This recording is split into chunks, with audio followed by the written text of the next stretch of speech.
Assalamualaikum warahmatullahi wabarakatuh. Perkenalkan, nama saya Kamal Itma Ana dengan NIM 205240021 dari kelas TBICA.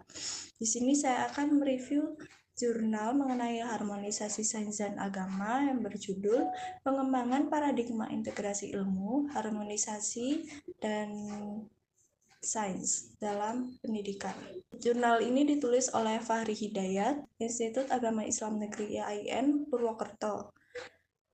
Dari Jurnal Pendidikan Islam diterbitkan pada tahun 2015 di bulan Desember. Lalu penerbitnya ada Fakultas Ilmu Tarbiyah dan Keguruan UIN Sunan Kalijaga Yogyakarta. Lalu isi dari jurnal ini itu yang pertama, di latar belakang masalah ini penulis memulai dengan mengkritik warisan pemikiran Al-Ghazali tentang fardu ain dan fardu kifayah yang kerap disalahpahami sehingga menimbulkan pemisahan antara ilmu agama dan ilmu umum. Jadi hal ini dianggap sebagai salah satu penyebab kemunduran dari peradaban Islam. Penulis ini juga membedakan antara sekularisme di barat dan sekularisme di dunia Islam. Jadi di barat itu sekularisme melahirkan kemajuan sains. Namun di dunia Islam, sekularisme itu justru menimbulkan kemunduran sains karena dianggap bertentangan dengan agama. Penulis jurnal ini mengutip dialog klasik antara Syakib Arselan dan Ahmad Basuni yang menyimpulkan bahwa budaya barat maju karena meninggalkan agamanya, sedangkan Islam mundur karena meninggalkan agamanya. Seperti itu. Lalu di jurnal ini juga terdapat realitas kekinian dunia Islam. Si penulis menunjukkan bahwa dunia Islam tertinggal dalam bidang penelitian dan inovasi ilmiah, baik dari segi kualitas maupun kuantitas, dengan membandingkan data peneliti dari dunia Barat dan Islam. Lalu di jurnal ini juga membahas upaya integrasi ilmu dalam Islam. Penulis menguraikan ada 3 pendekatan besar yang dapat memengaruhi hal tersebut, yaitu Islamisasi ilmu pengetahuan, pengilmuan Islam, dan integrasi interkoneksi. Penulis menyatakan bahwa epistemologi Islam itu sejatinya sudah integratif sejak awal, karena dalam Islam itu tidak ada pemisahan antara wahyu dan akal. Penulis juga menekankan bahwa sains merupakan bagian dari agama, bukan lawannya. Lalu penulis juga menjelaskan perbedaan mendasar antara epistemologi keilmuan barat atau sekuler dan dari Islam. Contohnya itu ada teori Big Bang. Dalam sains sekuler itu dijelaskan hanya sekedar kosmologis, tapi dalam Islam itu menjadi sebagai penguat iman karena sejalan dengan ayat Al-Quran.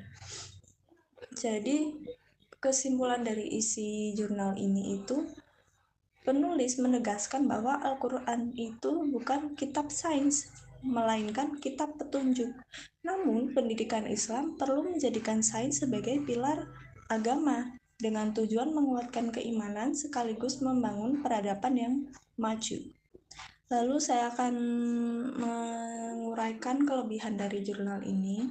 Yang pertama itu relevan dan kontekstual. Jurnal ini masih sangat relevan untuk menjawab tantangan dikotomi ilmu di lembaga pendidikan Islam modern. Lalu yang kedua, komprehensif. Mengulas berbagai tokoh besar dari Al-Ghazali, Al-Faruqi, Al-Attas, Kunto Wijoyo, hingga Amin Abdullah, itu dengan analisis yang mendalam. Lalu yang ketiga, bahasa akademik yang kuat.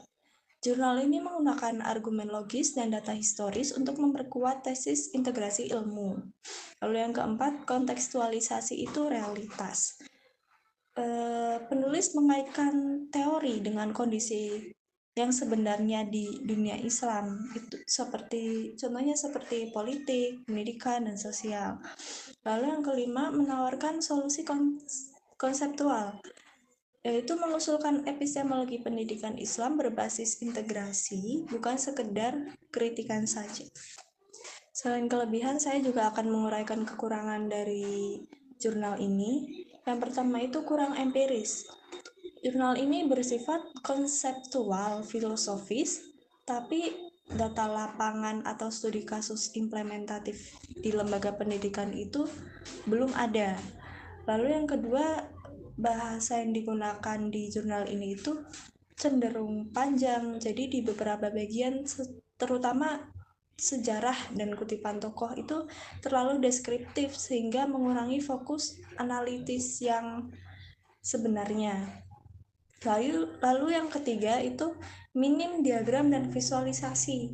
Meski ada bagian epistemologi, penjelasannya itu bisa diperluas lagi untuk memperjelas hubungan antara konsep. Lalu yang keempat, kurang pembaruan literatur.